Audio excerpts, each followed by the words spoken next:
कर लिया।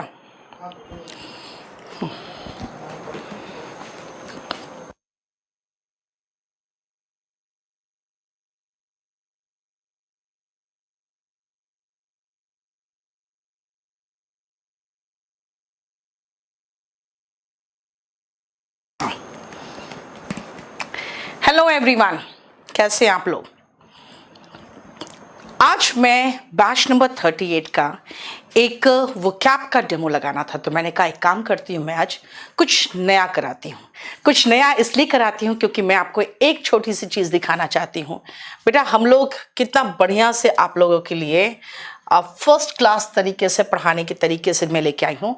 ध्यान से सुनना बेटा, मैं आपको जो कराने जा रही हूँ ना, देखो वो है एक मिनट को,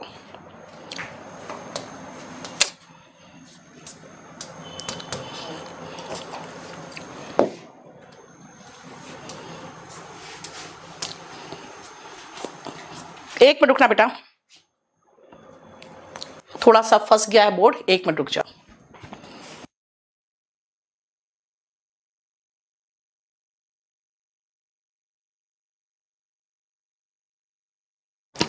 मैं आपके साथ जो कराने जा रही हूं वो है एक मिनट रुकना जरा, ये बोर्ड फंस गया मेरा। नहीं हो रहा है,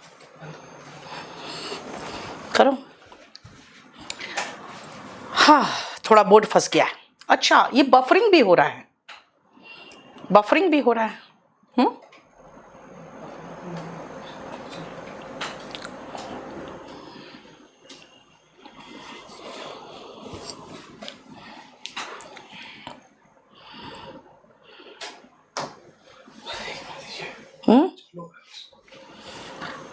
देखो तो बफरिंग तो नहीं हो रहा है, बफरिंग हो रहा है।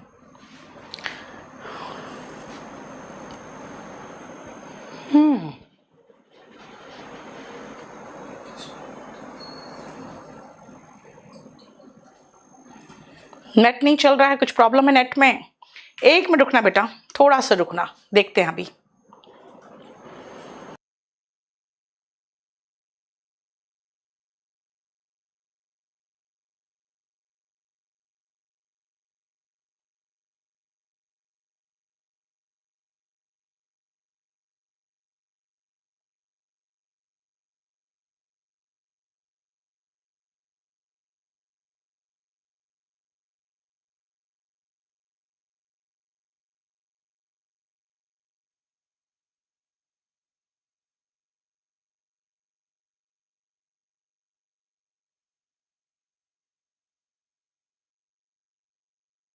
जल्दी आ जाइए फटाफट।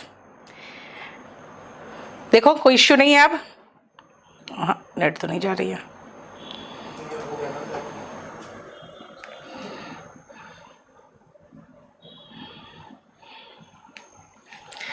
देखो सब कुछ ठीक है। चलिए, मैं अब आपको बहुत बढ़िया से आज मैं बता दूं, क्योंकि आज मैं कुछ अलग से कराना चाह रही हूं। बेटा, जो मेरा बैच चलता है ना, मेरा जो स्पेशल बैच चलता है, उसमें मैं 20 वोकैबुलरी की शीट्स कराती हूँ। और जो 20 वोकैबुलरी की शीट्स होती है उसमें करीबन 3000 वोकैबुलरी मैं करा देती हूँ। लेकिन बेटा, इसका जो वोकैब का बुक है ना, इसका जो एक पहला चैप्टर है, देखो सब कुछ ठीक है ना, हाँ कह दो, यस कह दो। वो जो पहला चैप्टर है वो आ जाओ, विजुअल वोकैब है। इसमें 1 से लेकर 16 नंबर पेज तक मैंने आपको बहुत अच्छा जीआईएफ से वोकैब कराया हुआ है। बेटा, ये मेरा केडी लाइव के यूट्यूब चैनल में ऑलरेडी पड़ा हुआ है, तो आप अगर जीआईएफ वोकैब करना चाहते हो तो वहां से देख सकते हो। लेकिन अगर आप ये बुक खरीदे हो ना, तो बेटा इसके क्यूआर कोड में सिर्फ 2 चैप्टर अभी ऐड हुआ है, और इस क्यूआर कोड को अगर आप स्कैन करोगे, यानी कि स्क्रैच करके, तो आप विजुअल वोकैब चैप्टर पहला और ये 15 नंबर जो चैप्टर है ना, जिसमें 9 स्टोरीज है, वो बहुत अच्छे से देख सकते हो आप। लेकिन अब जितने भी चैप्टर्स मैं इसके पढ़ाते जाऊंगी उस वोकैबुलरी की लिस्ट में ऐड होता जाएगा। यानी अगर आपने वोकैब का बुक खरीद लिया है तो आपको सिस्टमैटिक तरीके से वही मिल जाएगा, और नहीं तो बेटा आप यूट्यूब सर्च मारोगे तो आपको मिल जाएगा। आज मैं एक दूसरा चैप्टर कराने जा रही हूं, और इस बुक के चैप्टर देखो बेटा, मैं आपको बता दूं, जो ये पहला था ना विजुअल वोकैब, वो मैंने पार्ट वाइज कराया था, लेकिन जो हमारे बैचेस होते हैं उनके पूरे सारे बच्चों को पूरा वो एक साथ मिल जाता है। वैसे ही ये जो 15 नंबर था वो मैंने पार्ट वाइज कराया था, लेकिन वो भी पूरा मिला के एक साथ उनको मिल गया। तो और आप क्या करोगे, तो यूट्यूब में जाके केडी लाइव में ढूंढोगे तो आपको भी मिल जाएगा। लेकिन आज मैं चाह रही हूं कि मैं फिर इससे एक चैप्टर कराऊं, जिससे आपको एक छोटी सी बेनिफिट होगी कि आपको ये सब चीजें जो बुक है ना, फिर ये वाला भी वीडियो आपके उसी जो आपको मिलने वाला है ना, वीडियो जो मिला हुआ है, इसको स्क्रैच करके जो 2 वीडियो मिले हैं, अब उसमें 3 वीडियोस हो जाएंगे, है ना। तो मजेदार है, पढ़ा के पढ़ाई का पढ़ाई हो गया, साथ में ये वीडियो भी एडेड होता जाएगा। चलिए आज मैं आपको क्या कराऊंगी पता है, सबसे पहले मैं एक छोटा सा कराना चाहती हूं आपको, और ये चैप्टर नंबर 23। कुछ बैचेस में ये मैंने कराया हुआ था पहले, लेकिन मैं लिखवा के करवाती थी क्योंकि उस समय तक हमारे पास कंटेंट्स उतना डेवलप नहीं किया था मैंने। आज मैं आपको एक बहुत बढ़िया करवाऊंगी, और वो है, आ जाओ, चलिए ये देखिए।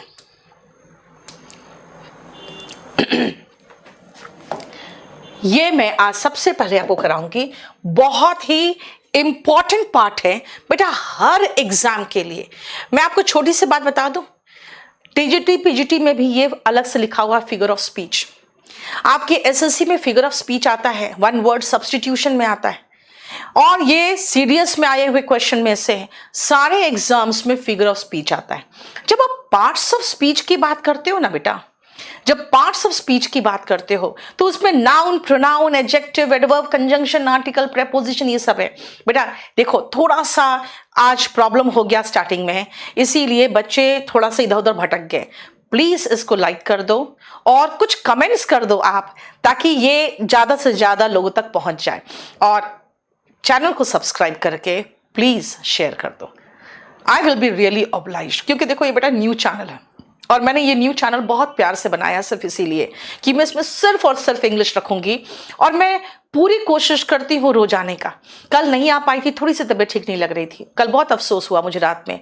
मैं 11:30 बजे बैठ कर सोच रही थी मैंने क्या कर दिया आज जो मुझे थोड़ा सा अच्छा नहीं लग रहा है। मैं जनरली जानते हो आज भी जैसे एक क्लास थोड़ा मिस हो गया, तो मैं बहुत अंदर से इरिटेटेड फील करती हूँ। जब मैं क्लास मिस करती हूँ ना, तो मुझे लगता है जैसे मैं आज पूरे स्मूथली जो पूजा कर रही थी उसमें विघ्न पड़ गया, ये फीलिंग आती है। तो आपका कल क्लास नहीं हुआ तो थोड़ा सा अजीब सा अटपटा लग रहा था। चलिए आइए बेटा, एनडीए वालों के लिए भी बहुत इंपॉर्टेंट चीज है। अब देखो तो सही, आज और सबसे पहले फिगर ऑफ स्पीच में पहला वर्ड में आती हूं मैं, एंड वो है सिमिली। ध्यान से सुनना बेटा, सिमिली क्या है? सिमिली वर्ड सिमिलर, समझ में आ रहा है? सिमिलर, सिमिली, सिमिलर, सिमिली क्या हो गया? अब खत्म। फिनिश कर दिया क्लास, उनको बोला केडी लाइव का फिनिश कर दिया।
देखो बेटा,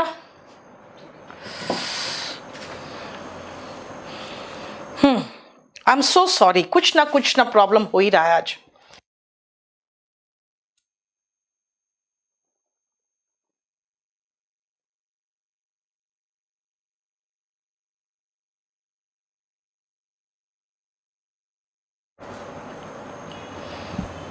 पता नहीं बेटा क्या हो रहा है हमारे चैनल को, कुछ नहीं पता मुझे। ठीक है, 70 लोगों के हाथ में है।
चलो हम लोग आज शुरू करते हैं figure of speech. Figure of speech क्या है बेटा, ध्यान से सुनना। जैसे पार्ट्स ऑफ स्पीच होते हैं ना, वैसे ही कुछ फिगर ऑफ स्पीच है। जैसे लैंग्वेज में पार्ट्स ऑफ स्पीच होते हैं, लिटरेचर में फिगर ऑफ स्पीच होता है। फिगर ऑफ स्पीच बेटा एक, जिसको कहते हैं ना, बहुत बढ़िया से किसी वर्ड को पेश करना। बेटा लिटरेचर हमेशा अपनी ब्यूटी के लिए जाना जाता है। कितने ब्यूटीफुली आप लिटरेचर को पेश कर सकते हो, दैट इज इंपॉर्टेंट। यानी फिगर ऑफ स्पीच में सबसे पहले आओ, हम आते हैं सिमिली पर। सिमिली का मतलब सिमिलर, सिमिली का मतलब सिमिलर। जब सिमिलरिटी दिखाना चाहते हो, सिमिलैरिटी दिखाना चाहते हो, सिमिलर का प्रयोग करेंगे। जैसे अगर मैं कहूं भाई तुम तो you are like a lion, आप कहो कि वाह मैं तो एकदम शेर हूं, है ना। You are like a lion कहा मैंने। He worked as a donkey, बिल्कुल गधे की तरह वो मेहनत करता था। He worked as a donkey, यानी कि जब मैं सिमिलैरिटी दिखा रही हूं, लाइक लगाया, एज लगाया। बेटा जब आप नाउन का कंपैरिजन करते हो तो लाइक से करते हो। जब आप वर्ब का comparison, he worked like a donkey, तब हम एज करते हैं। सिमिली सिमिलैरिटी दिखाता है, और सिमिलैरिटी जरा देखो ध्यान से क्या करता है, it compares two different things using the words like और एज। ये दो चीजों के बीच में कंपैरिजन करता है लाइक और एज का प्रयोग से। बेटा मैं आज आपको वोकैबुलरी दिखा रही हूं, और वोकैबुलरी अपने वोकैब के बुक से करा रही हूं, और ऐसे ही कलर्ड बुक है जैसे ये कलर्ड है। मेरे साथ पढ़ो, बहुत इंटरेस्ट आएगा आपको। चलिए, सिमिली सिमिलैरिटी दिखाता है लाइक और एज का प्रयोग से। जैसे ही रैन एज अ चीता, चीता की तरह दौड़ा, है ना। चीता और लेपर्ड में शायद थोड़ा डिफरेंस है। हालांकि मैं बहुत दिनों तक तो समझती थी कि हिंदी में चीता है, इंग्लिश में लेपर्ड है। बाद में किसी जूलॉजिस्ट की तरह ही एक लड़का था, उसने मुझे कहा कि नहीं नहीं मैम डिफरेंस होता है। मैंने कहा okay. He rain as a cheetah, he looks like a lion among the hyenas. बेटा हाइना जानते हो क्या होता है? लकड़बग्घे। लकड़बग्घे अपना शिकार नहीं करते, दूसरों के शिकार को झपट के छीनते हैं। तो कोई व्यक्ति जब दूसरों के काम पर उसका ही खाएगा, उससे झपट लेगा। देखते ना बहुत लोग ऐसे होते हैं जो किसी दूसरे की कंपनी हड़प लेते हैं, है ना। तो अगर मैं कहूं कि भाई वो तो लायन लग रहा था ऐसे घटिया लोगों के बीच में, है ना, तो मैं कहूंगी he looked like a lion among the hyenas. Hyenas ऐसे होते हैं, जब भी किसी व्यक्ति को हाइना से कंपेयर करोगे ना, समझ जाना। अगर मैं कहूं ही लुक्स लाइक अ हाइना, समझ जाओगे बहुत ही कनिंग गंदा इंसान लग रहा है, दूसरे के से छीन झपट के लेने वाला इंसान लग रहा है। तो हाइना अगर मैं कह रही हूं, इसका मतलब मैं नेगेटिव कह रही हूं। He looks like a lion, इसका मतलब बिल्कुल शेर लग रहा है। समझ में आया? ठीक है, आ जाओ। यानी जब कंपैरिजन करते हो और सिमिलैरिटी बताते हो तो सिमिली का प्रयोग होता है। आइए मेटाफर क्या है, आप ध्यान से डिफरेंस समझना बेटा। अगर मैं कहूं he looks like a lion, इसका मतलब है कि मैं उसे लायन से लुक्स लाइक वर्ड यूज कर रही हूं। और अगर मैं कहूं यू आर अ लायन, अरे तुम तो शेर हो, है ना। लाइक यूज किया? नहीं। एस वर्ड यूज किया? नहीं। तो फिर मैंने क्या कहा? तुम तो शेर हो, यानी कि शेर हो। It directly refers to one thing by mentioning another. एक चीज को दूसरे चीज मेंशन करके कहते हैं। मैं आपको कह रही हूं तुम तो शेर हो, इसका मतलब ये मेटाफर है। ध्यान से सुनना।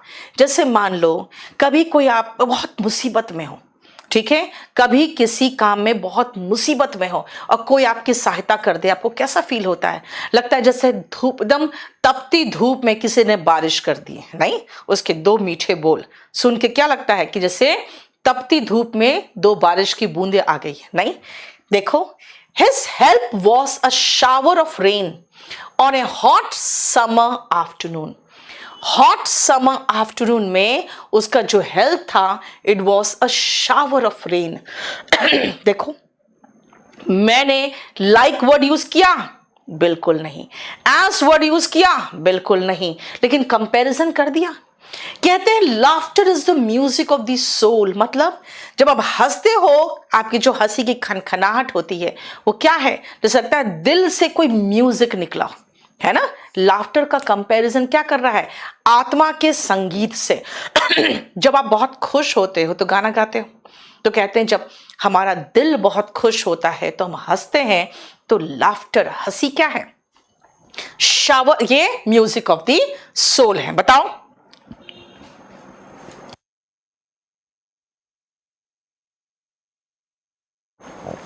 है ना। नेक्स्ट वर्ड ध्यान से सुनना। Life is a journey. गाना सुने हो? जिंदगी एक सफर है सुहाना, यहां कल क्या हो किसने जाना। नहीं, लाइफ इज अ जर्नी, वही तो है। जिंदगी एक सफर है। देखो, लाइफ इज अ जर्नी, यानी यहां भी कंपेयर कर रहे हैं टू थिंग्स। यहां भी कंपेयर कर रहे हैं टू थिंग्स। यहां कंपैरिजन करने में एस और लाइक का प्रयोग हो रहा है, यहां भी कंपैरिजन हो रहा है, लेकिन लाइक और एस का प्रयोग नहीं हो रहा है। हमारा दो क्या खत्म हो गया? आपका दो फिगर ऑफ स्पीच खत्म हो गया।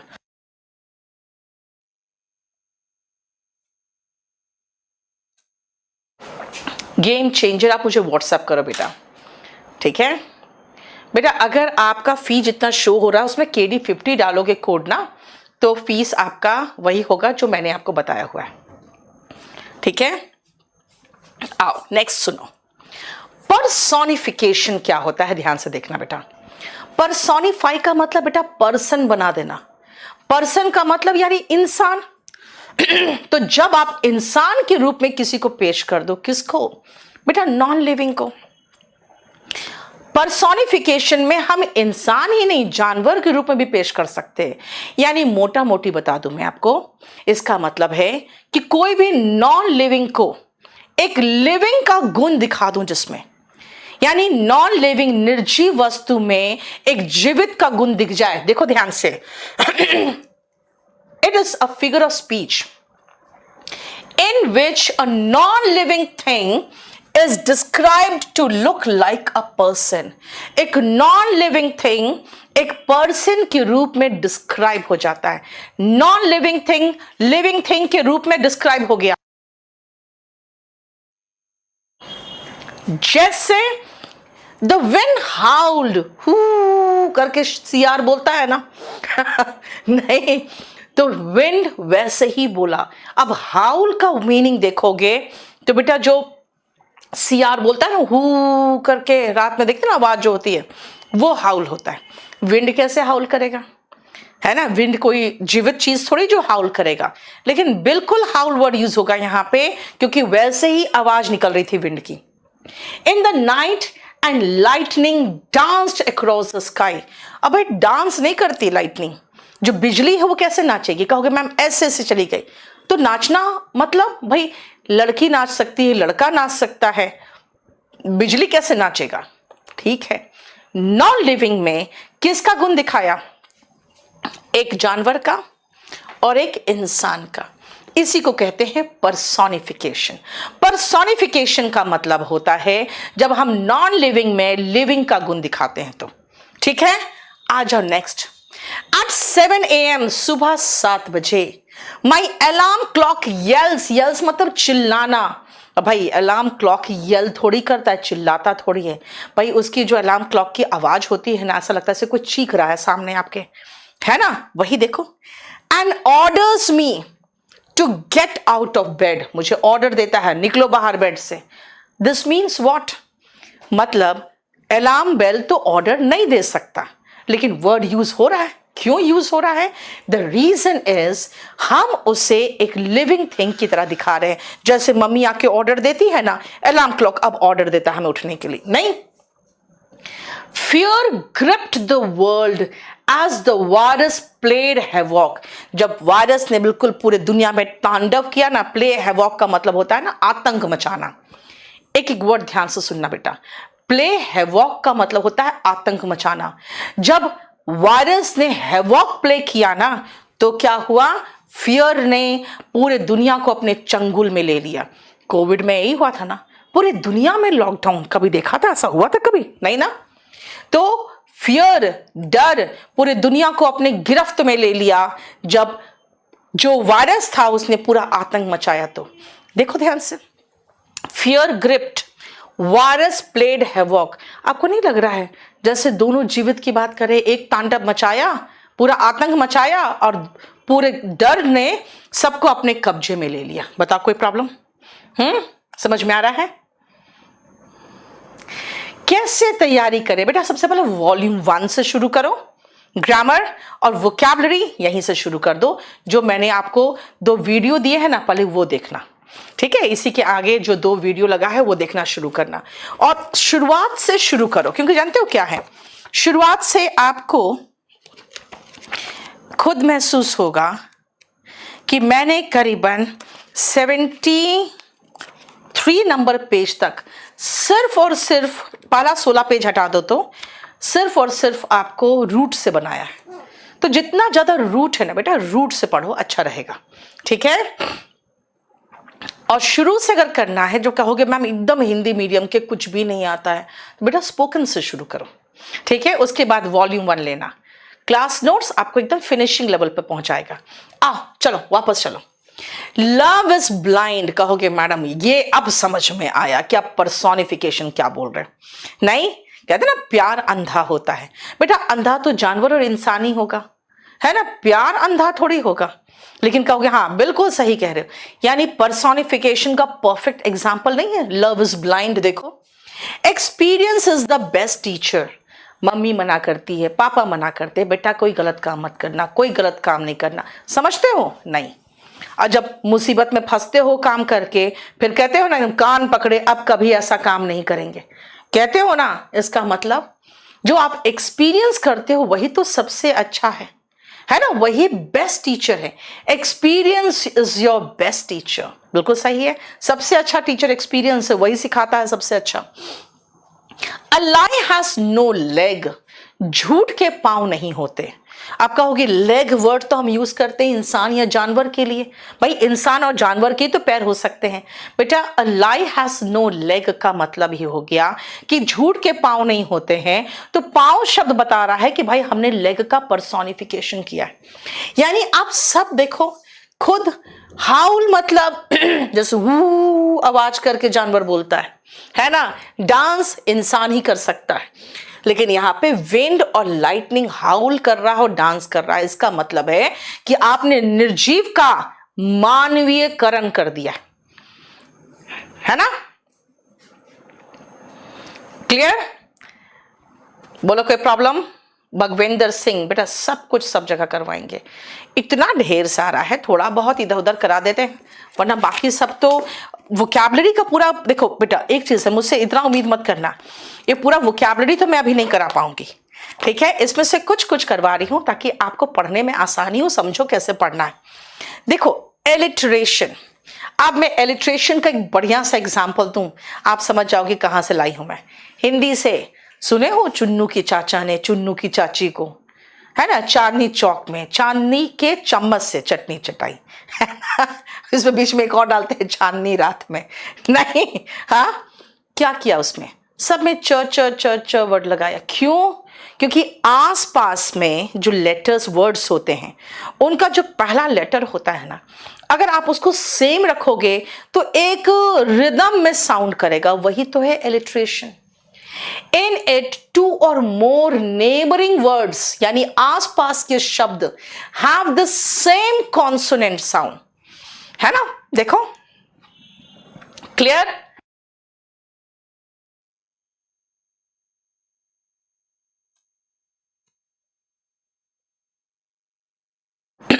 क्लियर। देखो ध्यान से, Peter Piper picked a peck of pickled papers. Paper मतलब काली मिर्च, है ना। देखो पिकल्ड मतलब होता है अचार वाला, अ पेक ऑफ थोड़ा सा, a peck of. Peter Piper उस लड़के का नाम है, उसने पिक किया a peck of pickled pepper. देखो, black bug bit a big black bear. देखो, ब्लैक बग ने बिट किया किसको? A big black bear. Nazneen चल रहा है बेटा, राइट। एक दो एग्जाम्पल याद रखो ना इलिट्रेशन का, अनुप्रास कहते हैं शायद इसको हिंदी में ना। डांसिंग डैफोडिल्स एक पोयम है विलियम वर्ड्सवर्थ का, डांसिंग डैफोडिल्स, है ना। देखो डांसिंग डैफोडिल्स, डी आपको महसूस होगा ये सारे एलिट्रेशन की तो एग्जाम्पल है। क्लियर, समझ में आया। एलिट्रेशन मतलब आसपास के शब्द जब सेम साउंड से, कॉन्सोनेंट साउंड से शुरू हो, ठीक है। मिस्टर फाइटर क्या बोल रहे यार? A to Z बैच लो अगर सब कुछ चाहिए तो। प्रवीण चल रही है बेटा। अब नितिश पूछ रहा है मैम इसमें याद क्या करना है? बेटा one word substitution. When two things are compared by using word like or as, बताओ वन वर्ड में क्या आएगा? क्वेश्चन आया है when two things are compared by using words like or as, answer दो तो क्या होगा, जल्दी से बताना, जल्दी से। नेहा कुमारी, नोबिता क्या बोल रही हो? गोलू बेटा बुक के बारे में कई बार बता चुकी हूं। फाउंडेशन बैच नया स्टार्ट हुआ, विकास 38, वो देख लो। बताओ आंसर क्या होगा? When two things are compared by using words like or as, Devrupa ने सबसे पहले जवाब दे दिया सिमिली। रविशंकर, दिव्यानी, अलका, मानसी, सागर, त्रिशूल, वेरी गुड, समझ में आ गया। अब आओ नेक्स्ट।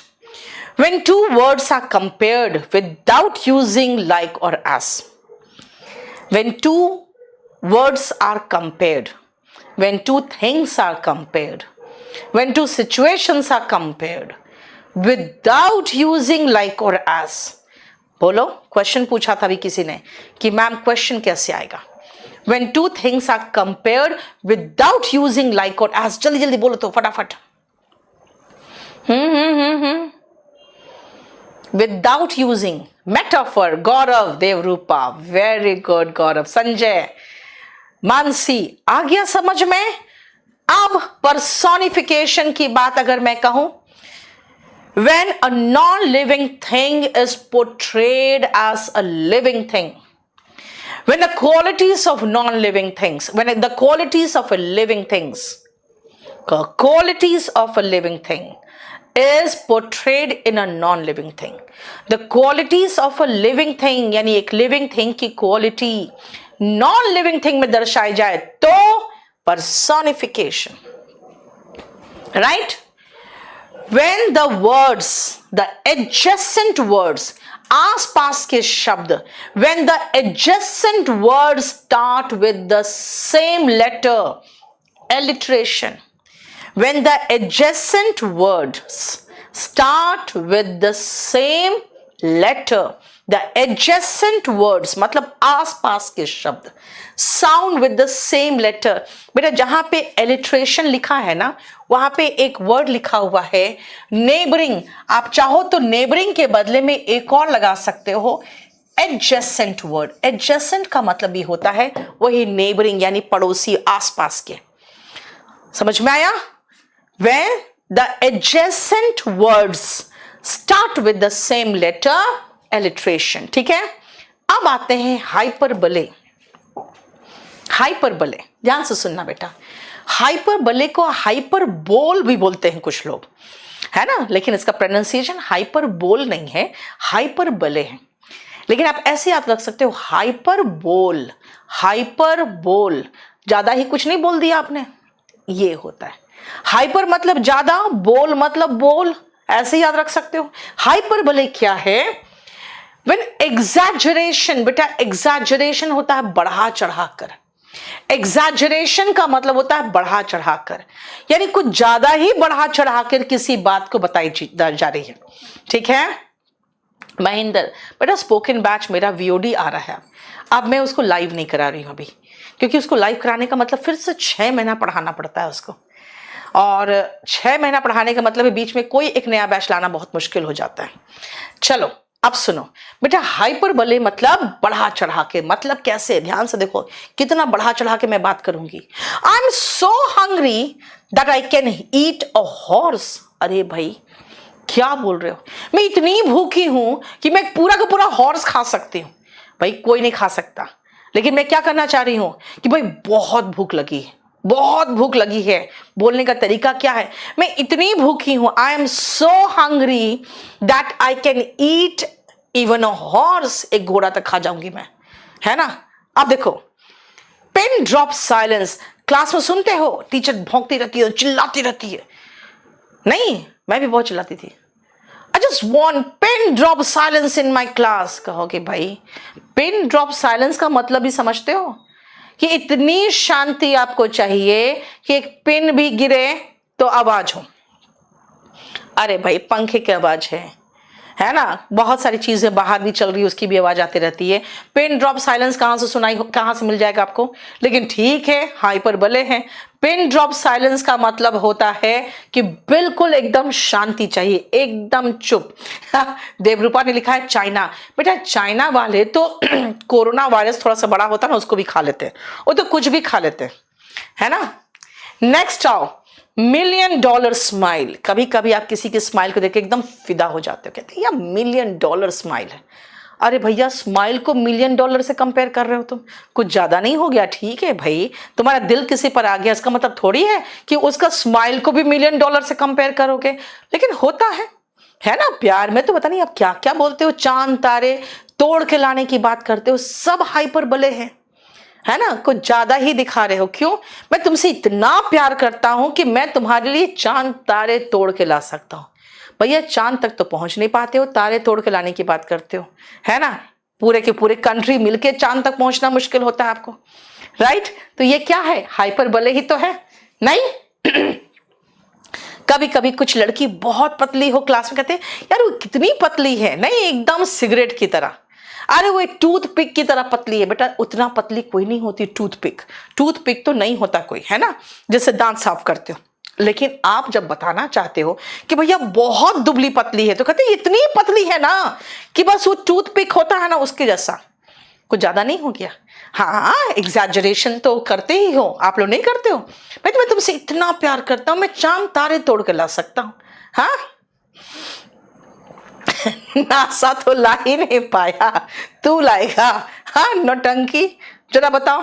बेटा मैं आपको समझाती हूँ लड़कियों को, जब भी ऐसा नौटंकी कोई बतियाना शुरू करे ना, बोलना बेटा तुम नासा से जाके पूछो क्या वो चांद तारे तोड़ के ला पाया है, तो तुम तोड़ के लाओगे नहीं। ये कुछ ज्यादा ही हो गया, कुछ ज्यादा ही हो गया। जैसे आपको कहा कोई ना कि मैं तुम्हारे लिए चांद तारे तोड़ के ला सकता हूं, बोला इसी को तो मैडम ने सिखाया था कि हाइपरबले, यही हाइपरबले है ना, कुछ ज्यादा ही बोल रहे हो तुम, हाइपरबले यही है, राइट।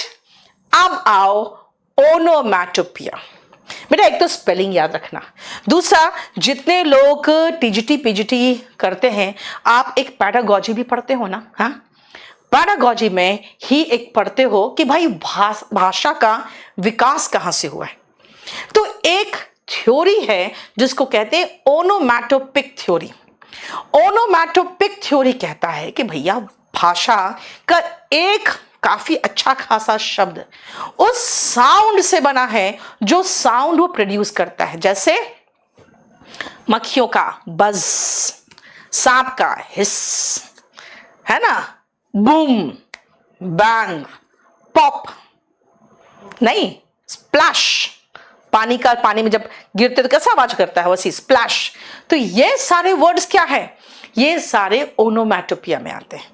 यानी ऐसा साउंड जब words are based on the actual sound the thing produces, splash, buzz, hiss, pop, boom, bang, थड, गिरता है कहीं बहुत धाड़ से गिरा तो कहते हैं ही फेल विथ अ हेवी थड, है ना। यानी कि वो आवाज ही उस साउंड को बनाएगा, उसको कहते हैं ओनोमैटोपिया।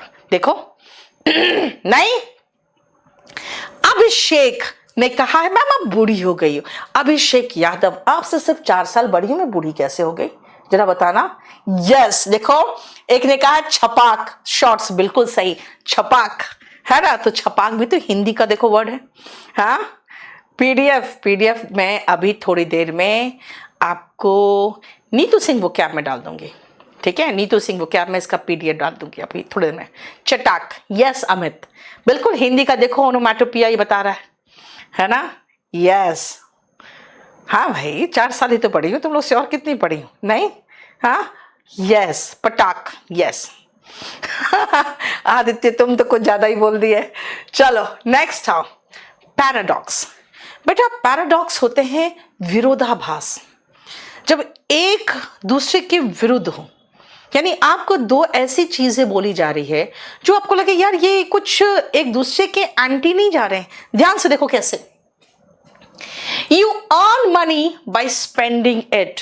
हमें भी कई बार सिखाया जाता है भाई आप एडवर्टीजमेंट का बजट बताइए अपना। कुछ कंपनी आती है एडवर्टीजमेंट का बजट, भैया मेरे पास नहीं है, हम फंडेड कंपनी नहीं, हम कहां से लाए एडवर्टीजमेंट का बजट। कितने करोड़ का आप एडवर्टीजमेंट का बजट है आपका, ये बताइए। नहीं है मेरे पास। फिर वो समझाते हैं कि मैडम देखो आप ज्यादा अर्न करोगे by spending more, you will earn more by spending more. मैं भी समझती हूं कि भाई जितना स्पेंड करेंगे, जब भी कोई वीडियो खोले तो देखते हो आजकल कोई भी वीडियो खोलो बस एक ही फंडेड कंपनी का एडवर्टीजमेंट आता रहता है। एक ही फंडेड कंपनी जो हर, चाहे आप एजुकेशन खोल लो, न्यूज खोल लो, एंटरटेनमेंट खोल लो, सब पे वही। क्योंकि बेटा उनको बहुत भयंकर फंडिंग हुई है, नहीं तो उनका मानना है क्या, you earn more by spending more. समझ में आया। देखो पैराडॉक्स है, this is the beginning of the end. जब कोविड आया, पूरे दुनिया में कोविड फैल गया और जानते हो सेकेंड जो वेव था, दनादन लोग मर रहे थे। तो क्या फीलिंग आई कि भाई कहीं ऐसा तो नहीं कि अंत की शुरुआत हो गई, कहीं ऐसा तो नहीं कि अंत की शुरुआत हो गई है। अंत की शुरुआत, बिगिनिंग ऑफ एंड, देखो एंटोनिम नहीं है, beginning of the end, earn by spending, ये लग रहा है जैसे विरोधाभास। दोनों वर्ड एक दूसरे के एंटोनिम लग रहे हैं, नहीं ठीक है। अब अगर मैं कहूं कि भाई खाना अच्छे से खाना चाहिए ना आपको, आप कहोगे मैम अब नहीं, इस एज में आपको लेस इज मोर। मैं कहूंगी भाई इतना दे दो ना, थोड़ा सा अच्छे से परोसो ना मुझे, आप कहोगे नहीं आपकी एज हो रही है। नाउ लेस इज मोर, यानी अब जितना कम खाओगे उतना लंबा जियोगे, है ना। लेस इज मोर, लेस का मतलब लेस है भाई, मोर कैसे हो सकता है। लेकिन आपने मुझे क्या समझाया कि आप कम खाइए क्योंकि कम से आपकी सेहत ठीक रहेगी और आप ज्यादा जिंदगी जियोगे, है ना। तो लेस इज मोर। देखो बेटा ऑक्सीमोरन आ रही है, रुक जाओ अभी। Less is more, the more I knew the more I felt I didn't know. जितने भी ज्ञानी लोग हैं ना, जब उस दुनिया को समझते, कहते हैं भाई जितना समझो उतना ये दुनिया बेगानी लगती है, उतना लगता है जैसे हम कुछ नहीं जानते, है ना। आप जब अपने आप को पंडित समझने लगते हो ना, तब आप खत्म है। इसीलिए हमेशा याद रखना, हमेशा लर्नर रहो। क्यों? क्योंकि जितना आप सीखोगे आपको लगेगा इतना कम जानते हैं, जितना ज्यादा पढ़ोगे उतना लगेगा भाई हम तो बहुत कुछ नहीं जानते अभी आपको। देखो वही तो है, the more I knew the more I felt that I didn't know, है ना। देखो समझ में आया। यस विवेक राज, मैं आप लोगों से सिर्फ 4 साल बड़ी हूं, तो इसमें हंसने वाली बात क्या है जरा बताओ तो। वेट देवरूपा, वेट मैं बताती हूं अभी आपको। देखो अब आती हूं आर्यनी। आप कहोगे मैम आर्यनी भी तो लगभग सेम है। नहीं बेटा, ये विडंबना है। विडंबना क्या है जानो? एक मैं आपको पोयम बताऊंगी और जरा आप मुझे बताना तो ये पोयम कौन सा है ना? अगर पढ़े हो आप सीबीएसई के बोर्ड का, ये पोयम का लाइन है, water water everywhere but not a drop to drink. मेरा टाइपिस्ट इसमें 3 बार गलती किया। मैंने कहा यार तुम क्या कर रहे हो, मैं बार बार वाटर वाटर लिख रही हूँ, बार बार तुम एक वाटर काट देते हो। कहते मैम आप रिपीट कर दे रहे हो। मैंने कहा भैया वो रिपीटेड है, पोयम का लाइन है, वाटर वाटर एवरीवेयर। उसमें एक बंदा फंस गया था, कहाँ? सी में। उसका ही लाइन है कहा हुआ कि भाई चारों तरफ पानी था, वाटर वाटर एवरीवेयर, है ना? एक ड्रॉप नहीं था पीने को, क्योंकि वो पूरा खारा पानी था बेटा, पूरा खारा पानी था। तो खारा पानी पियोगे बताओ? नहीं ना। तो वही था, water water everywhere not a drop to drink. जल्दी बताना कौन सा पोयम का था? नहीं, रिमझिम द स्नेक का नहीं था। बिहार बोर्ड से है, पोयम का नाम तो बताओ, कौन सा पोयम है ये? नहीं राहुल, स्नेक का नहीं था, बिल्कुल नहीं, स्नेक का नहीं था बेटा। स्नेक कहां से आ गया इसमें, बताओ? चलो मैं बताऊंगी थोड़ी देर में, पहले आप बताओ। आ जाओ, नेक्स्ट आओ। The fool knows more than you. बेटा देखना, जो मूर्ख होंगे कितना बोलेंगे, बोलते रहेंगे, है ना? फूल आपसे ज्यादा जानते हैं क्योंकि वो ज्यादा बोलते हैं। विडंबना ये है, आयरनी ये है। यू फॉरगॉट, कोई बात नहीं, थोड़ा सा रुक जाओ। आयरनी ये है कि फूल को लगता है कि हम ज्यादा जानते हैं, और जो समझदार होते हैं वो चुप रहते हैं। फूल को लगता है हम ज्यादा जानते हैं, और समझदार जो होते हैं वो चुप रहते हैं। यही तो आयरनी है।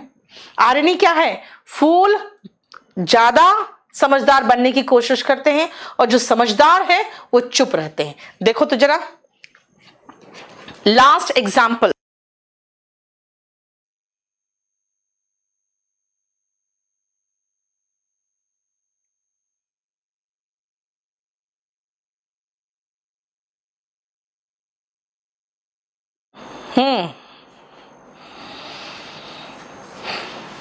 बोलो, चलिए देखो। The unsinkable Titanic sank on its first voyage. बेटा अनसिंकेबल टाइटैनिक कहा, वो कहा गया था जो जहाज कभी नहीं डूबेगा। क्या कहा गया था? जहाज कभी नहीं डूबेगा, इसीलिए और पहले ही वॉयज में, पहले ही सफर में डूब गया। देखो, द अनसिंकेबल टाइटैनिक, जैसे मैंने बोला, एक आयरनी नहीं है, एक विडंबना है। नहीं,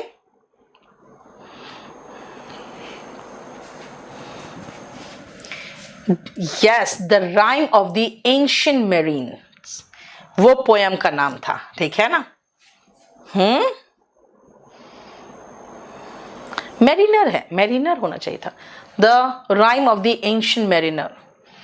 yes, Isha Sharma, very good. मैं तो यही देख रही थी कि बोल रहे हो कि नहीं। Amit, the rime of the ancient mariner, very good. इस पोयम का था, उसमें वो है ना, समुद्र में फंस जाता है और चारों तरफ पानी होता है, और वो पानी पीने लायक नहीं था। तो क्या कहता वो? Water water everywhere. आयरनी है, विडंबना है, चारों तरफ पानी है लेकिन पीने के लिए एक भी बूंद नहीं। अनसिंकेबल टाइटैनिक, टाइटैनिक जो कभी नहीं डूबेगा, ये कहा गया था, और वो पहले ही वॉयज में डूब गया। देखो समझ में आ रहा है? नेक्स्ट आओ। अगर नेक्स्ट आप फिगर ऑफ स्पीच देखोगे बेटा, समझो ध्यान से। एल्यूजन का मतलब क्या होता है? ये वर्ड बना है एल्यूड से। एल्यूड का मतलब होता है इनडायरेक्ट रेफरेंस देना। इनडायरेक्ट का मतलब हो जाता है कि सीधा सीधा नहीं बोलूंगी, मैं सीधा सीधा नाम नहीं लूंगी, है ना? कुछ ऐसा नाम लूंगी कि आप भी समझ जाओ और हमें बोलना भी ना पड़े उनका नाम, है ना? तो बस इशारों में किसी का नाम ले लिया। जैसे आजकल बहुत ही गंदी राजनीति चल रही है ना, सबके लिए एक एक नाम बना दिया गया, राइट? क्लियर? विडंबना नहीं बेटा, विडंबना आप किसी एक को नहीं कहोगे। देवरूपा ने कहा मोटा भाई। हाँ देखो, ये एल्यूजन है, मतलब एल्यूड किया किसी और नाम से किसी और को, राइट। बेटा मोटा भाई का मतलब मोटा नहीं होता, बड़ा भाई होता है, राइट। सब अपना अपना आप शुरू कर दिए। अब सुनो, मैं आपको बताऊं कि बेटा हम लोग लिटरेचर जब पढ़ते हैं तो बहुत ब्यूटीफुली कहेंगे ना, बहुत ब्यूटीफुल तरीके से हम उसका एल्यूजन देंगे आपको। ध्यान से सुनना। Her English is her Achilles heel. What is the meaning of Achilles heel? ध्यान से देखो बेटा, जो ये एकिलीज हील था ना, ये एक आपके ग्रीक स्टोरी में है, एक पात्र है, एक कैरेक्टर है जिसको ये वरदान मिला जब छोटा बच्चा, वो इतना सा छोटा बच्चा था, तभी कहा गया कि एक काम करो, पहले इसको इस पानी में, इस जो पॉन्ड है उसमें डुबा दो, तो इसके पूरा शरीर जो है ना वो वज्र का हो जाएगा, और फिर इस पर किसी भी तरह का वान स्वॉर्ड कोई काम नहीं करेगा, यानी ये अमर हो जाएगा। यानी कि कुछ भी इसको, किस पर कोई भी वान या स्वॉर्ड मतलब तलवार काम नहीं करेगा, क्योंकि पूरा शरीर ही वज्र का हो जाएगा। अब उसकी धाई माँ ने सोचा, यानी कि उसकी जो नौकरानी, तो उसने सोचा कि मैं कैसे उसको डुबाऊं पानी में, और एक ही बार डुबा के निकालना था। तो उसने क्या किया, उसके जो पैर की जो एड़ी थी ना, एकदम जो पॉइंट एड़ी, खाली छोटा सा बच्चा था, उसने क्या किया, उसकी एड़ी पकड़ी और उसको ऐसे डुबाया और फिर निकाल लिया। पूरा शरीर हो गया वज्र का, एड़ी रह गया क्या, स्किन, और जो ह्यूमन बीइंग का होता है वो रह गया, है ना, बस हील बच गया। वहीं पर उसे तीर लगा और उसके बाद उसकी मृत्यु हुई। तो एकिलीज हील बताया कि भाई एकदम क्या वीकेस्ट पॉइंट जो आप में कमी है, लेकिन फेटल हो सकता है। फेटल मतलब घातक, है ना। Her English is her Achilles heal.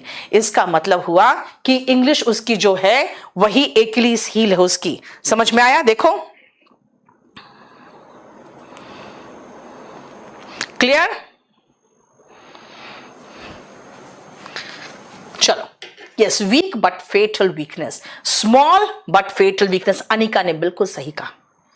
ठीक है, नेक्स्ट आओ। She is the Argus of the gang. भाई उसका एक गैंग है, उन लड़कियों का एक गैंग बना हुआ है और वो उसकी आर्गस है। आप कहोगे मैम आर्गस क्या हुआ?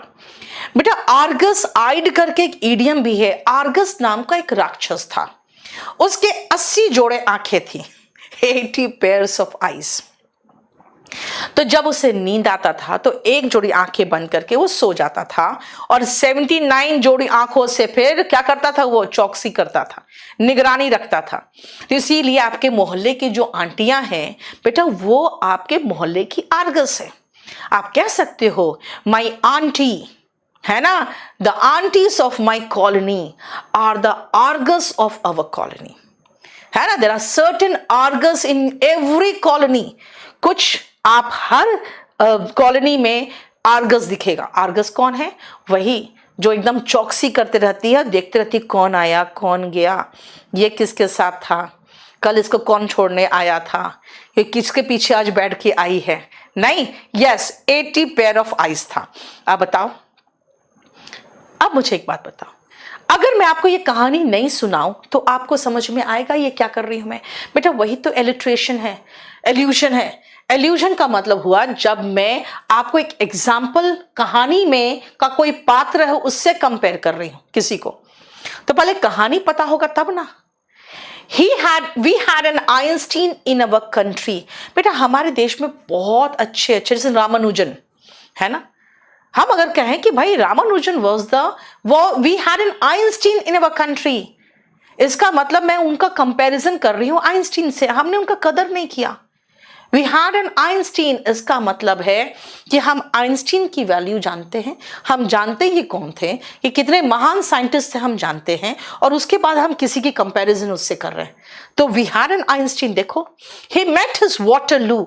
अब मुझे बताना वाटरलू में क्या हुआ था, फिर मैं समझ जाऊंगी कि आप समझ गए। वाटरलू में क्या हुआ था? 20 आंटीज हैं, 200 पेयर्स ऑफ आईज। प्रिंस कह रहा है बेचारा दुखी है। यस, बताओ जल्दी, वाटरलू में क्या हुआ था, जल्दी बताओगे? आज रात को भी इसी चैनल में आऊंगी मैं और आपका CHSL का 30 क्वेश्चन कराया था बस, और 37 क्वेश्चन बाकी था। नेपोलियन का फाइनल डिफीट हुआ था। Very good Devrupa, very good. War हुआ था, रविशंकर ने कहा। वहां हुआ क्या था? हाँ, सिकंदर नहीं बेटा, आशुतोष कहाँ किसको मार देते हो, मुकेश ने बताया। Napoleon Bonaparte met his defeat. Yes, final defeat, final fall of Napoleon. Very good. Napoleon का आखिरी जो डिफीट था, है ना, वो था उसका कहां पे? वाटरलू में। अगर मैं कहूं ही मेट हिज वाटरलू, इसका मतलब है बर्बाद, यानी कि फाइनल डिफीट उसका खत्म हो गया, वो बर्बाद हो गया, है ना। अगर मैं कहूं कि भाई उसकी इतनी गंदी आदतें थी, that soon he met his Waterloo because of his bad habits, तो समझ में आ गया, यानी खत्म, बर्बाद हो चुका। यानी वाटरलू का मतलब बर्बादी। यानी देख रहे हो, मैंने कुछ इंसिडेंट का, किसी कैरेक्टर का, है ना, ये सब को मैंने रेफर किया है किसी को कंपेयर करने के लिए। एल्यूजन वही तो है। It refers to a famous person, place और हिस्टोरिकल इवेंट। किसी फेमस इंसान, जगह या कोई ऐतिहासिक घटना को रेफर करता है। ईदर डायरेक्टली और थ्रू इम्प्लीकेशंस, मतलब खाली उसको रेफर करके किसी का कंपैरिजन कर रहा है। समझ में आ गया? नेक्स्ट आओ, पन। What is the meaning of पन? देखो, पन का मतलब आप किसी वर्ड का इस्तेमाल कर रहे हो लेकिन किसी और सेंस में, किसी वर्ड का इस्तेमाल किसी और सेंस में। जैसे तुम्हारा हार्ट जो है यार, ग्रेवयार्ड है। मतलब ग्रेवयार्ड क्यों कह रहे हो मेरे हार्ट को? भाई कितनी पुरानी प्रेमिकाएं उसमें दफन हैं, क्या मैं नहीं जानती? कहोगे ओ यस, ग्रेवयार्ड का मतलब जहां लाशें दफन होती है। मैं कह रही तुम्हारी हार्ट जो है ग्रेवयार्ड है, यानी किसी और सेंस में बोला। देखो, your heart is a grave where your old flame. बेटा, ओल्ड फ्लेम का मतलब होता है पुराना प्यार। रेस्ट्स इन पीस, चुपचाप पड़ी हुई है, किसी को नहीं बताते, तुम अपनी बीवी को नहीं बताओगे, है ना। समझ में आया? सो पन का मतलब क्या हुआ कि जब आप किसी वर्ड को रेफर कर रहे हो, ग्रेव का मतलब कब्र ही हुआ, लेकिन यहां हार्ट को ग्रेव से कंपेयर कर रहे हो, तो ये तो मेटाफर भी हो गया नहीं। लेकिन यहां पे मैं इसको पन का भी इस्तेमाल कर रही हूं, राइट। अब जैसे कई बार बच्चे कहते हैं नहीं मैम मैं ऐसा नहीं हूं, फिर कोई बच्चा होता है बहुत शरीफ बनने की कोशिश करता है। मैं समझती हूँ बेटा तुम किसको सिखा रहे हो, मैं अच्छे से जानती हूं। अ leopard can not change it's spots. जो लेपर्ड है ना, अपने जो बदन में स्पॉट्स है वो चेंज नहीं कर सकता। इसलिए तुम जो बन रहे हो ना, बहुत शरीफ, मुझे अच्छे से पता है। तुम बाहर जाओगे, अभी निकलोगे, फिर तुम्हारे कर्म जो है ना, कर्म कांड सब वही सेम रहेगा, क्योंकि अ leopard can not change it's spots.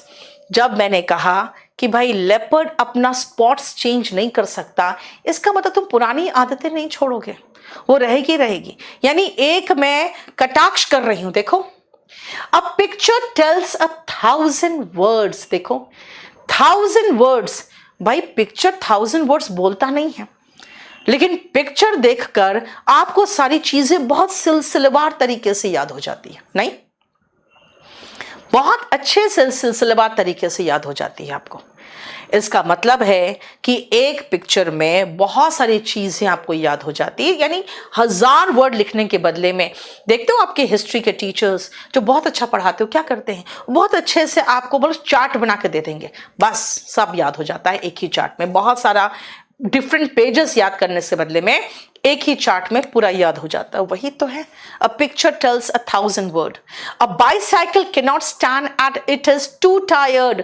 बोलोगे भाई बाइसाइकिल का मैम 2 टायर होता है, तो आप TWO तो लगाए हो, लेकिन इसका मतलब तो कुछ और निकल रहा है। हाँ भाई, मैंने पन ही तो बनाया है। साइकिल 2 टायर्ड होता है ना। 2 टायर्ड का मतलब बहुत थके हुए भी तो होते हैं, राइट। TOO के बदले में यहाँ TWO दिया हुआ है, लेकिन मैं कहना क्या चाह रही हूं कि भाई साइकिल खड़ा नहीं हो पाता है, क्यों? Because it is 2 tired. आप कहोगे अच्छा 2 टायर का होता है इसलिए खड़ा नहीं हो पाता, और मैं तो कुछ और मीनिंग कर रही हूँ कि बहुत थका हुआ इसलिए खड़ा नहीं हो पाता।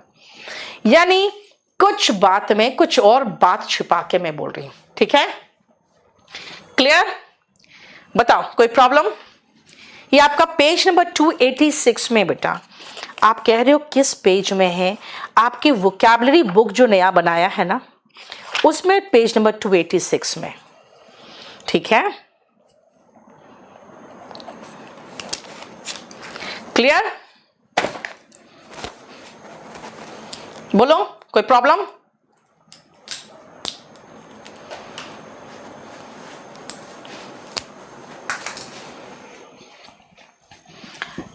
बोलो, कोई प्रॉब्लम?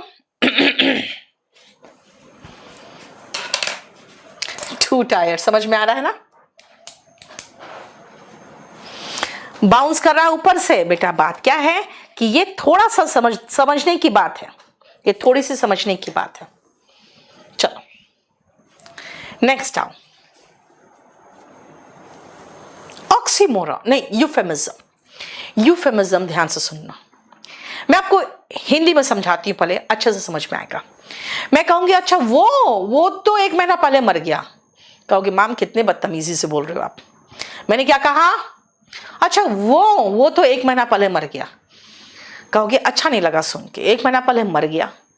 अब सुनो दूसरे तरीके से, अच्छा उनका तो 1 महीना पहले ही देहांत हो गया। तमीज में लगे हम, थोड़े से तमीज वाले नहीं। वही तो है कि एकदम बहुत ही खराब, बहुत गंदा शब्द इस्तेमाल करने से अच्छा है थोड़ा सा अच्छा वर्ड इस्तेमाल कर लो। आजकल तो भाई स्कूल वाले तो बहुत अच्छे हो गए, है ना? हमारे समय में तो देते थे वेरी बैड, और खराब तो वेरी वेरी बैड, है ना? डिस्गस्टिंग, टेरिफाइंग, बहुत गंदे से लिखते थे। आजकल कहाँ सीबीएसई, ना तुम लोग बच्चों को टॉर्चर करते हो। नहीं, ऐसे नहीं टॉर्चर करने देंगे। बैड तो लिखना ही नहीं है, लिखना है नीड्स इंप्रूवमेंट। अब बच्चा सब सब्जेक्ट में फेल, फिर भी क्या लिख रहा है? नीड्स इंप्रूवमेंट, बस इतना ही लिख रहा है।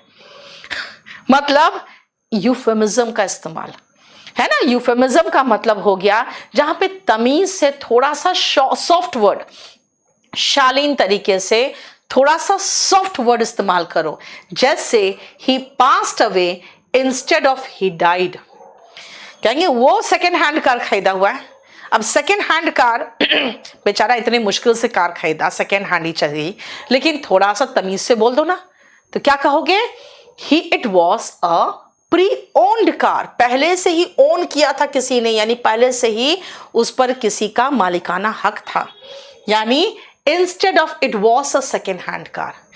यानी यूफेमिज्म क्या करता है बेटा? देखो, इट रिफर्स टू माइल्ड और इनडायरेक्ट टर्म।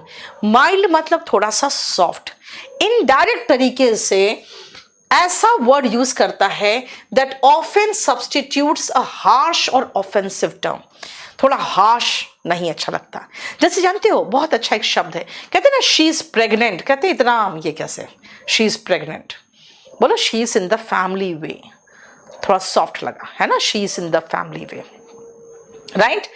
बच्चे कभी इंप्रूव नहीं करेंगे रागिनी। हम लोग के समय में तो बहुत गंदे से पिटाई भी होती थी बच्चों की, और वेरी बैड लिख के दे देते थे, कहते थे जाके पेरेंट्स से इसको साइन करवा। बेटा मेरा किस्मत में कभी ऐसा नहीं था। हमारे क्लास के लड़कों का आज उनमें से कई बहुत बड़े बड़े बिजनेसमैन बन के बैठे हुए हैं, है ना? और लगता था ये इतना अच्छा कर रहा है लाइफ में, इसको तो क्लास में तो कहता था very bad, very very bad मिलता था। तो क्लास में ऐसे ही होता था, ठीक है? देवरूपा, यूफेमिज्म का आप एंटोनिम कह रहे हो हैरिंग। बेटा मैं हैरिंग नहीं कहूंगी। हैरिंग इज अ स्पीच जो हैरास करने के लिए होता है, ठीक है ना? यूफेमिज्म तो सॉफ्ट टर्म्स हो गए। अब आओ नेक्स्ट, ऑक्सीमोरॉन। ऑक्सीमोरॉन का बेस्ट एग्जांपल दूंगी मैं अभी आपको, मजा आ जाएगा सुन के। ऑक्सीमोरॉन का सुनो, हैप्पीली मैरिड, नहीं लग रहा है एकदम विरोधाभास?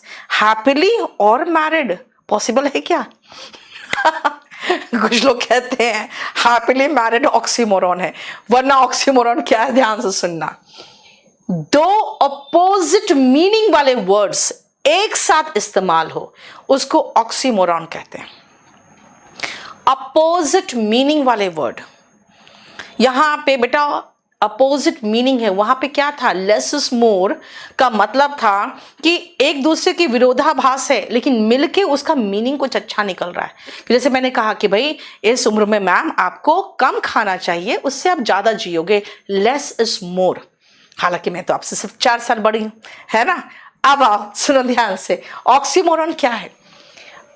कभी देखते हो कोई बहुत बुरी खबर लेके किसी के पास जाता है तो वो बोल नहीं पाता है ना, वो बोल नहीं पाता है, वो चुप रहता है। और जब वो चुप रहता है ना तो उसकी जो चुप्पी है वही बहुत परेशान करती है आपको अंदर से, कि भाई वो जो खड़ा है बंदा वो बिल्कुल परेशान होता है, कुछ तो बोलो, और वो अगला कुछ बोल नहीं रहा है। क्यों? क्योंकि वो बुरी खबर लेके आया है। बेटा इसी को तो कहते हैं डेफनिंग साइलेंस।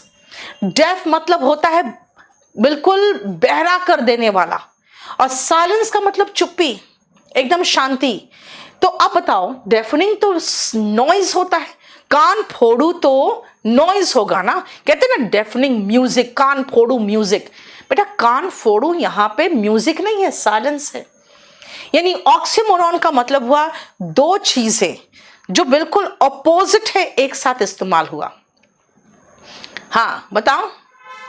स्वीट पेन, संकेत ने बहुत अच्छा एग्जाम्पल दिया, स्वीट पेन, वेरी गुड, है ना। Yes, love gives you sweet pain, yes. देखो कितना कितना एक्सपीरियंस्ड लोग, अरे तेजस्वी लोग हैं यार यहाँ पे पढ़ने वाले, हमारे बड़े तेजस्वी लोग हैं, नहीं। देखो आपदा में अवसर, बेटा वो अलग है, वो अलग चीज था। क्लियर? चलो आ जाओ नेक्स्ट। एलिगरी, बेटा एलिगरी का होता है मतलब, देखो क्या, अगर आप मान लो मैं कहूं बुराई पर अच्छाई की जीत, है ना। देखो एलिगरी है, अ स्टोरी, एक कहानी, प्ले यानी नाटक या कोई पिक्चर जिसमें प्रत्येक पात्र और इवेंट एक सिंबल रिप्रेजेंट कर रहा होता है, एन आइडिया रिप्रेजेंट कर रहा होता है, या फिर क्वालिटी जैसे कि ट्रूथ, इविल एटसेट्रा। मैं आपको एक परफेक्ट एग्जांपल दूं, महाभारत। महाभारत में अगर आप देखोगे तो पुत्र मोह, है ना, धृतराष्ट्र पेश कर रहा था, राइट। इविल का प्रतीक कौन था? दुर्योधन। दोस्ती का प्रतीक कौन था? कर्ण। धर्म का कौन था? युधिष्ठिर। यानी एक एक पात्र आप देखोगे ना उसमें तो आपको महसूस होगा कि सारे पात्र कोई ना कोई एक सिंबल रिप्रेजेंट कर रहा था, कोई ना कोई सिंबल रिप्रेजेंट कर रहा था। और एलिगरी यही है, जैसे बुराई पर अच्छाई की जीत अगर कहोगे तो रामायण है। रामायण में क्या है? राम, है ना, लक्ष्मण, भरत, अगर रावण, सब पे देखोगे तो आपको महसूस होगा कि एक पुरुष जो हो सकते हैं महान, एक पुरुष है ना जो सर्वोत्तम पुरुष हो सकते हैं, राम उसको रिप्रेजेंट कर रहे हैं। एक बुराई को रिप्रेजेंट कर रहा है रावण। पतिव्रता स्त्री जो है सीता रिप्रेजेंट कर रही है। बहुत ही प्यार करने वाला भाई जो है वो कौन कौन है? भरत और लक्ष्मण। लेकिन एक है जो साथ में रहेगा, एक है जो दूर रह के उसका ड्यूटी निभा रहा है। एक साथ में रह के ड्यूटी निभा रहा है, एक दूर में रह के ड्यूटी निभा रहा है। देख रहे हो इसका मतलब क्या है? यही तो एलिगरी है। समझ में आया आपको? क्लियर? अच्छे से समझ में आ रहा है? बोलो।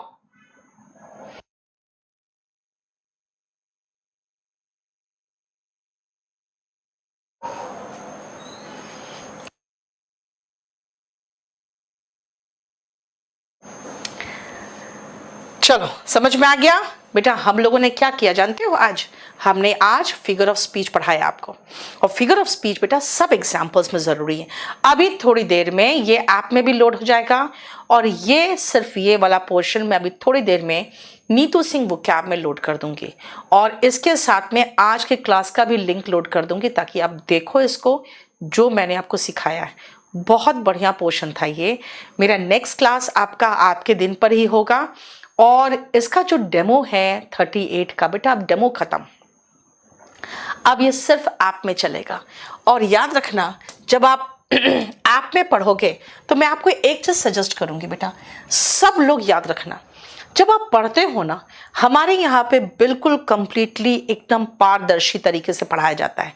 बेटा डेमो में मैं बहुत कुछ आपको क्लेम कर सकती हूँ, लेकिन क्लेम नहीं करूँगी मैं, क्योंकि मैंने आपको कह दिया इस वोकैब बुक को मैं पूरा नहीं पढ़ा रही हूँ। मैं आपको 20 शीट्स करा रही हूँ, करीबन 3000 वोकैब कराऊंगी। और आपका जो सिलेबस है बेटा, वो याद रखना, आपको ये पूरा कंप्लीट ग्रामर का सिलेबस अपने पास सेव करके रख लेना। जिस दिन ये पूरा खत्म हो जाएगा ग्रामर प्लस वोकैब का 20 शीट्स, मैं आपको बता दूं बेटा, ये आपका सिलेबस है। सिलेबस में मैं और भी अभी कुछ ऐड कर दूं, आप देख लेना बेटा। ये पूरा जो है ना, ये आपके इस बुक का है, ये पूरा कंप्लीट इससे, ठीक है। इसका जो प्रीफेस के बाद आप देखोगे जो कंटेंट्स है वो पूरा यही। तो ये पूरा ग्रामर मैं आपको क्लास में पढ़ाऊंगी, पूरा खत्म हो जाएगा। उसके बाद याद रखना, आपको जो मैं पढ़ाऊंगी 20 शीट्स वोकैब का पढ़ाऊंगी बेटा। इसके साथ आपको जो लोड होता है वो GIF वोकैब जो है, जो मैंने आपको नहीं कहा, वोकैबलरी बुक का जो पहला चैप्टर है 16 पेजेस, ठीक है, वो पूरा कंप्लीट GIF वोकैब में 5 क्लासेस में मैंने कराया है। 20 वर्ड्स के 1-1 घंटे का क्लास हुआ है, जिसमें सिनोनिम, एंटोनिम सब डिस्कस किया है। वो VOD लोड होता है। फिर मैं आपको जो स्टोरीज, वोकैब इन स्टोरीज है, वोकैब इन स्टोरीज, ये भी आपका VOD लोड होता है। और देखो, जितना ज़्यादा नया चीज़ में कराते जाऊंगी ना, पुरानी चीज़ें उतने मैं VOD में लोड कर देती हूँ, वोकैबलरी खासकर 20 शीट्स से पूरा लाइव में कराऊंगी, ठीक है। ये दोनों आपको मिल जाता है, क्योंकि ये ऑलरेडी हमारे वोकैब के बुक के VOD में जा चुका है, ठीक है। इसके बाद जैसे आज जो मैंने कराया, ये 20 शीट्स के अलावा है, 20 शीट्स के अंदर नहीं है, ठीक है। इसके बाद बेटा याद रखना, रीडिंग कॉम्प्रीहेंशन होगा, है ना, रीडिंग कॉम्प्रीहेंशन। कुछ लोग बोलते हैं मैम कॉम्प्रीहेंशन कराओगे कि नहीं। बेटा कॉम्प्रीहेंशन कैसे नहीं कराऊंगी, आपका जो सिलेबस हो तो कराना ही पड़ेगा, ठीक है। उसके अलावा याद रखना, कहाँ लिखूं मैं, यही लिख देती हूँ ऊपर, क्लोज टेस्ट, ठीक है, और word arrangement and sentence arrangement, जिसको आप PQRS बोलते हो, ठीक है। अरेंजिंग द सेंटेंसेस होता है ना, ये इतने हैं जो मैं आपको कंप्लीट कराऊंगी, तब जाके आपका सिलेबस कंप्लीट होगा, ठीक है। यस, रात को 10 बजे आज मैं फिर आऊंगी, आपका CHSL का पेपर कंप्लीट कराऊंगी। समझ में आया, राइट। चलिए याद रखिएगा, हमारे यहाँ पे कभी भी हम आपको शॉर्ट वॉट में नहीं कर पाते हैं। क्यों? क्योंकि पूरी बुक का PDF आपको मिलता है, जो मुझे कराना पड़ता है। वोकैबलरी के 20 शीट्स ऑलरेडी हमने वोकैब नीतू सिंह वोकैब में डाल दिया है, और वो 20 शीट्स का पूरा सिनोनिम, एंटोनिम सब डिस्कस कराना रहता है। इसीलिए जो है सब सामने है, और वो पूरा कंप्लीट कराना मेरा काम है, राइट। चलिए मैं आपको ये अभी लोड करवा दूंगी थोड़ी देर में, ये पूरा कंप्लीट सिलेबस, और आपसे मुलाकात नेक्स्ट क्लास में होगी। Till then God bless you. आज रात में 10 बजे मैं Neetu Singh English by Neetu ma'am जो चैनल है उसी में आऊँगी, और आगे CHSL के टेस्ट पेपर डिस्कस करेंगे, ठीक है। चलो, थैंक यू सो मच।